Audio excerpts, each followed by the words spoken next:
So my question is about the 4 laws of creation. I wondered, since some of us are new to this, I would love for you just to discuss that a little bit. I think it's a great base. Thank you. From our perspective and our experience, there are only 4 absolute laws that underscore existence, underscore creation. Everything, from our perspective, from our experience, everything in every dimension, in every reality, on every planet, no matter how different it may be, physical, non-physical, doesn't matter. Past, present, future, doesn't matter.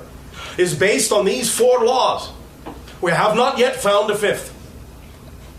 So, these things, using your language, calling them laws, with a capital L, as you say. Not talking about the laws of physics, things like that, because those can vary from reality to reality. What we are talking about are things that are unchanging throughout creation, that everything is based on. They are as follows. Law number 1, you exist. Can't do anything about that. Can't change that. You can change how you exist, but you cannot change that you exist. If you exist now, I guarantee you, you always will. Existence only has one quality, to be. It will never become that which is not. Non-existence is already full of all the things that will never exist. There is no room in non-existence for things that exist. So if you exist, you always will. Can't change that. Number 2, the one is the all. The all together are the one. Everything is made out of the one. There is nothing outside of the one. Everything, every person, every place, every situation is an aspect, a reflection, an expression of the one. And the one has created everything out of itself, from itself, because there is nothing else. So, in order to create all the different things in creation, the only material one had to do that was itself.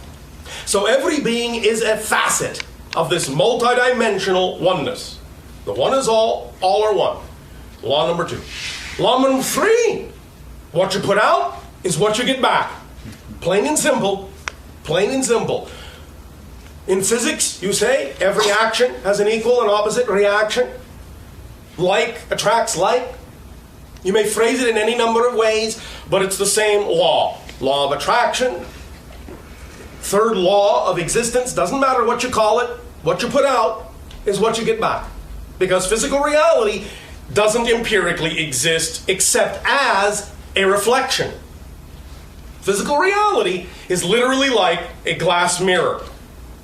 When you look in a glass mirror and see the reflection of your expression, if you are frowning, you don't go up to the reflection and try to force the reflection to smile. That will never work, because there's really nothing there. It's all coming back to you. If you really want to see the reflection smile, you know the only thing you can do is choose to smile first. Then the reflection has no choice but to smile back. But we understand that most of you have been taught just the opposite. And so when you want something to change in your reality, many of you on your planet will go about the business, the very, very tiring business, of trying to change the outer world instead of changing the inner one, which is what makes all the difference. So, 3rd law, what you put out, what you get back. There's a caveat that goes with that, and we'll get into that later. Law number 4, change is the only constant. Everything changes except the first 3 laws. They never change. Ever. But change always does. Change changes. Even the 4th law changes. And the 4th law, change, becomes the first 3 laws that never change. So it's a circle. Self-complete, self-perpetuating, self-supporting. Those are the 4 laws. You exist. The one is all are one. What you put out is what you get back. Everything changes but the first 3 laws.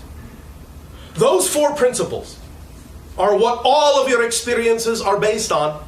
Everything else is up to you. You are free to choose what kind of experience to have. In every other way, the only laws you really need to obey are the 4 we have just mentioned, because they cannot be broken. Cannot change regardless of where and when and how you may be. Those, as we understand them in our civilization, are the 4 laws. Did that answer your question sufficiently? Yes, thank you. Thank you. The question that I have to ask you is, yes. Based on these laws, the whole mirror idea. Yes.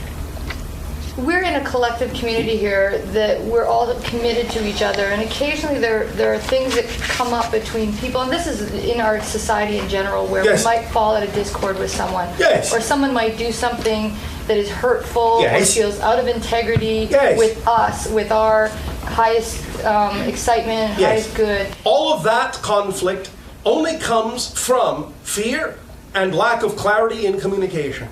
That's all. That's all. So if you're trying to resolve something with someone who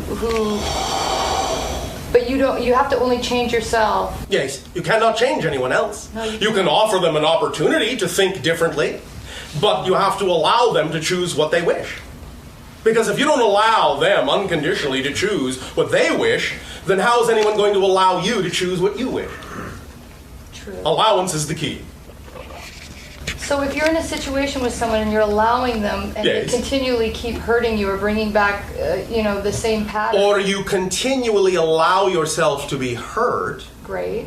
Thank you. Because remember, it's a matter of choice. Yes, we understand an individual may continue to perpetuate behavior that is generally negative, but you do not have to choose to feel the impact of their behavior. So if you are hurt by their behavior, you're choosing to feel hurt. And that's then your issue, that they have reflected to you. That you have something within your belief system that allows you to choose to be hurt by their behavior. Because you see, if you understand that it's an issue of choice, then at the same time you can observe someone might be purposely doing something negative toward you, you can also simultaneously understand that you can observe that from a neutral position and simply not accept what it is they are offering you as true for you. It might be true for them, but it doesn't have to be true for you. Yeah, okay. Yes, yeah, okay. You see, the idea on your planet that causes so much conflict and confusion are your definitions of things. And one of the strongest definitions that most of you have on your planet is what's true. Is this true? Or is that true? Is it this or that? If this is true, then that can't be true. Oh, yes, it can. One of the things you will understand about truth is that all truths are true. All of them. How can that be? I'll tell you, thank you. All realities are real. You are not capable of imagining non-existence. Anything you can imagine, therefore, actually exists in some way, shape, or form, in some dimension of reality. Everything is real. Everything is true from a certain point of view. That's all truth is. And that's why it's relative. Because you see, there is only here and now. Past, present, future. That's, in a sense, an illusion. The experience of it is real. That's the difference. The experience of it is real, but not the thing itself. The thing itself is just a symbol, just a stand-in for an idea, just a frequency of energy. And when you allow yourself to understand that all things coexist here and now, then you realize that every different thing, or thing that appears different, is actually, in fact, the same one thing, from a different point of view. That's all it is. So they're all true. They're all representative of the one, of all that is, of creation, of God, whatever you wish to call it, doesn't matter, it doesn't care. what you call it. Because it is all those names. It is everything. It is all that is. So any name you can conjure up for it is also a true name of God. Because there is nothing outside of God. Nothing. Zero. Therefore, all truths are true. And the thing that causes the conflict on your planet is this mentality of it's got to be this or that, instead of this and that. This and that would go a long way toward allowing communication between you to become clearer and to allow resolution between you to become swift and effortless if you recognize going into any conversation that no matter what a person chooses to believe, for them it is true, just as true as your truth is. And if you can validate that and respect it, then it's just a matter of discussing different points of view, neither of which is more true than the other. Does that put a little bit of a better spin on it for you? Yeah, thank you. Does that help? Yeah, a lot. Thank you.